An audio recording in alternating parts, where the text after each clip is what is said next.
안녕하십니까.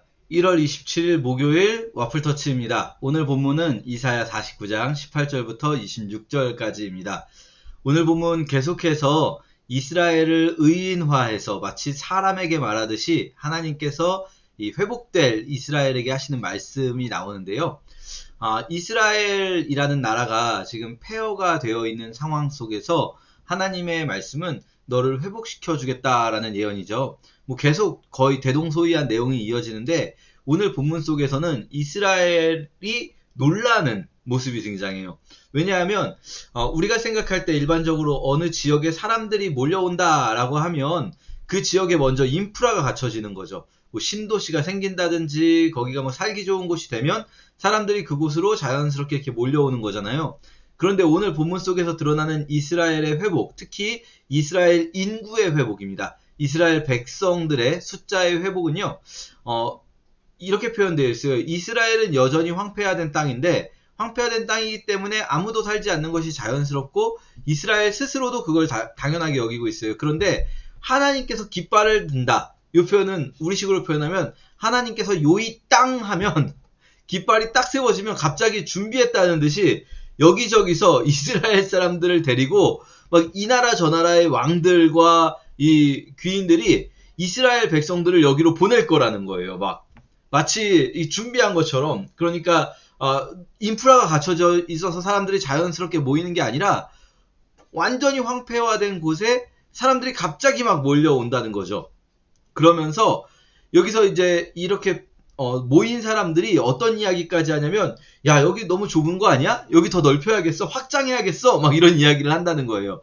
근데 생각을 해보면 이때 어떤 사람들이 오느냐? 20절에 보면요. 포로 시대에 태어난 내 백성이 이렇게 말하거든요. 포로 시대에 태어난 사람들, 이 바벨론 포로기에 태어난 백성들을 이야기합니다. 그런데 예전 성경 번역에서는 어떻게 되어 있었냐면, 네가 자녀를 잃었을 때 태어난 내 자녀가 이렇게 되어 있고요.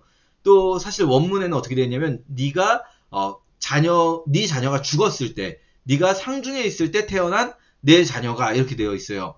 그러니까 이 사람들이 누구냐면, 이스라엘 입장에서는 내 백성들은 이제 다 잃어버렸고 내 백성들은 죽었다 라고 생각한 그 시점에 이스라엘은 모르게 포로가 된 땅에서 이스라엘 입장에서는 백성들이 다 포로로 끌려갔을 때는 이제 끝난 줄 알았어요. 내 백성은 이제 다 죽었다. 포로가 되어서 다 하나하나 죽어가겠지 라고 생각하면서 애통하고 있는 그 시점에서 사실 그 포로가 된 땅에서 바벨론 지역에서 이스라엘 백성들이 새로운 이 아이들이 태어나고 있었던 거예요. 사실 그렇죠.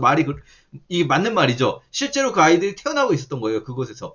그런데 이렇게 새로 태어난 세대는 이전 세대하고는 전혀 다른 생각을 가진 세대인 거예요. 이전 세대의 이스라엘 백성들의 신앙이라는 것이 하나님이 우리와 함께 하기 때문에 우리는 절대 망하지 않아. 하나님이 우리와 함께 하시니까 우리는 잘났어. 우리는 잘 될 거야. 무조건 잘 될 거야. 우리가 막 살아도 잘 될 거야. 이런 생각을 가지고 있었던 신앙이었다면 그 세대는 이제 끝났고요. 그 세대는 죽었고요. 새로 등장한 세대는 포로가 된 상태에서 태어났어요. 이들은 하나님께서 우리와 함께 하신다는 것의 의미를 다르게 받아들이는 세대예요. 하나님께서 우리와 함께 하시기 때문에 우리는 더더욱 경건해야 해. 하나님께서 우리와 함께 하시기 때문에 우리는 더더욱 거룩해야 해. 그러지 않으면 우리는 다른 나라들보다 더 큰 하나님의 채찍을 맞을 수 있어. 회초리를 맞을 수 있어. 하지만 그것은 하나님이 안 계시기 때문이거나 우리를 미워하시기 때문이 아니야. 그것이 바로 하나님이 우리를 사랑하시는 방법인 거야. 그러니까 우리는 더 거룩해야 돼. 그러면 우리는 회복될 거야. 그리고 그 회복을 경험한 세대가 되는 거죠. 그렇게 믿고 살았는데 실제로 하나님이 이스라엘을 회복시키는 것을 경험한 세대들은 전혀 다른 모습일 거예요. 근데 이 세대를 보면서, 이 세대가 이런 말 하는 것을 보면서 이스라엘은 어떻게 생각하냐면 21절에 재밌죠? 그때 너는 속으로 이렇게 말할 것이다. 누가 얘네들을 낳았지? 도대체 얘네들은 어디서 온 거지? 라고 생각을 한다는 거예요. 맞습니다. 이스라엘 백성들은 이스라엘이라는 나라는 이스라엘 백성을 보면서 그렇게 생각한다. 물론 의인화시킨 겁니다. 실제로 이스라엘이라는 나라가 그런 생각을 하는 게 아니라 이스라엘 백성들 중에서 이전 세대의 신앙을 가졌던 이들이 그런 생각을 하게 된다는 거죠. 도대체 얘네들은 어디서 온 거지? 도대체 얘네들은 우리는 다 끝났다고 생각했는데 폐허가 됐었는데 얘네들은 누가 키운 거지? 하나님이 키우신 거예요. 이전 세대의 이스라엘 백성들이 키운 것이 아니라 하나님이 키운 세대가 등장할 거라는 겁니다. 물론 이것들은 다 뭐랄까요, 상징적 표현인 거죠. 이 포로기에 태어난 이들의 자연스러운 어떤 신앙관, 그것들을 하나님이 키웠다라고 볼 수 있는 겁니다. 자, 이렇게 오늘 본문을 쭉 읽으시면서 하나님의 회복의 예언 읽을 텐데요. 이 부분을 우리가 묵상할 때 제 생각에는 크게 두 부분으로 묵상할 수 있을 것 같아요. 하나는 공동체적으로 적용을 한다거나 또 하나는 개인적으로 적용을 할 수가 있겠죠. 공동체적으로 적용을 한다는 것은 우리나라 혹은 뭐 우리 교회 혹은 한국 교회 뭐 이렇게 바라보는 겁니다. 예를 들어서 우리 한국 교회가 이 코로나를 지내면서 많은 분들이 염려하고 계세요. 교회가 무너지는 것 아닌가. 이러다가 교회인 수가 점점 줄어들고 다음 세대에 과연 교회가 남아있을 수 있을 것인가. 막 염려를 하세요. 그러면서 이제 정말 다음 세대는 끝나는 것인가 라고 생각을 할 때, 그러나 교회는 그렇게 쉽게 무너지지 않습니다. 우리가 유럽 교회 무너졌다, 유럽 기독교 무너졌다 하지만 독일 기독교 무너졌다 하지만 독일은 기독교 정당이 독일의 그 집권당 아니겠습니까? 독일의 집권당이 기독교 정당이에요. 뭐 유럽 교회 무너졌다 하지만 유럽 사회에서 과연 기독교의 역할이 한국 사회에서의 기독교보다 작은가? 그렇지 않거든요. 근데 그 일이 일어나기까지 어떤 일이 있어야 했습니까? 이전 세대와의 어느 정도의 단절이 필요했던 거죠. 물론 이전 세대가 단절되지 않고 하나님의 은혜로 잘 회복되어서 새롭게 되면서 발전되어 나가면 좋을 텐데, 그게 정말 점점 어려워질 때, 마치 이 구약시대 이스라엘처럼 이전 세대가 끝까지 변화되지 않고 하나님은 우리 편이야, 우리는 이렇게 살아도 하나님이 이걸 원하는 거야 라고 끝까지 그 고집을 버리지 않을 때, 하나님의 방법은 이전 세대와의 단절을 통해서 회복시키는 새로운 세대를 일으키시는 것일 수 있거든요.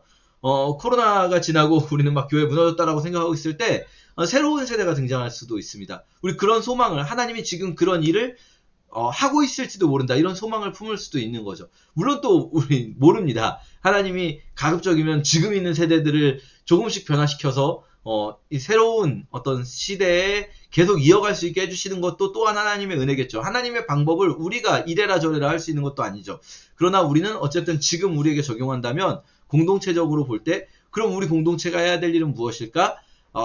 지금 어떤 안 무너지려고 조직을 유지하는 논리, 우리가 무너지지 않기 위해서 버티는 것이 중요한 게 아니라 우리가 무너져도 상관없으니까 하나님께로 돌아가는 것이 중요하다.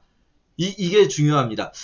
교회가 무너지고 안 무너지고는 결국은 하나님께 달려있다는 믿음을 가져야 돼요. 우리가 생각하기에는 이런 방식으로 가면은 교인 수가 줄어들 것 같고, 이런 방식으로 가면 사람들이 교회를 떠날 것 같아서 끝까지 그것을 어떻게든 버텨보려고 하는 게 중요한 게 아니라, 교회가 무너지고 안 무너지고는 하나님께 달린 것이니까 우리가 할 일은 오직 하나님께로 돌아가는 것, 이거밖에 없지 않겠습니까? 개인적인 적용도 마찬가지일 것 같아요. 성경은 계속해서 말씀하시는 것이, 우리가 약할 때 하나님의 강함이 드러난다. 우리가 완전히 무너질 때, 우리가 완전히 납작 엎드릴 때 말하자면, 우리가 완전히 무너질 때 하나님께서 하나님의 일을 우리를 통해서 이루신다라는 걸 계속 말씀하시거든요. 그러니까 막 내가 막 뭔가 해보려고 노력하는 것 이전에 내가 지금 하나님 편에 서 있는가를 생각을 해야 되는 거죠. 여러분 오해하시면 안 되는 게, 성경이 그렇다고 해서 노력하는 것 자체를 부정적으로 말하지 않습니다. 바울은 엄청 노력하는 사람이잖아요. 그쵸?